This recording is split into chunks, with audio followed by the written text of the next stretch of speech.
আমরা প্রায় দেখি বাজারের মিষ্টির দোকানগুলো আমার হিন্দু ভাইদের। লালমনির হাটে মিষ্টির দোকান, দইয়ের দোকান কারা চালায়?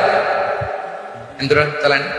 তারপরে যে বারবার শপ চুল কাটে যে নাপিত, অধিকাংশ নাপিতের দোকানে কারা? আমার হিন্দু ভাইরা। আপনি চুল কাটতে পারবেন কিনা বলেন? পারবেন। তার দোকান থেকে দই মিষ্টি কিনতে পারবেন কিনা?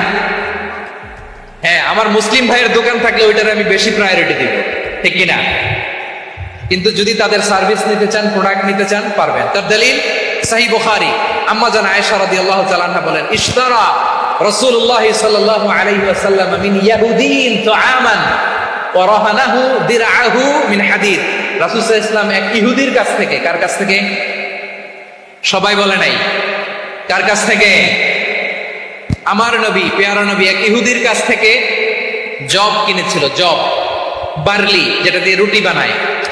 ওই জবের দাম দেওয়া টাকা পয়সা নবীর কাছে ছিল না। ফলে নবী ওনার একটা পোশাককে মর্গেজ রেখেছিলেন, মর্গেজ, বন্ধক, যে এখন এটার দাম দিতে পারবো না, কয়েক কেজি বার্লি নিয়ে যাই আর বন্ধক হিসেবে আমার জামাটা রেখে গেলাম, যেই দিন দাম দিব ওই দিন জামাটা ছুটাই নিয়ে যাই।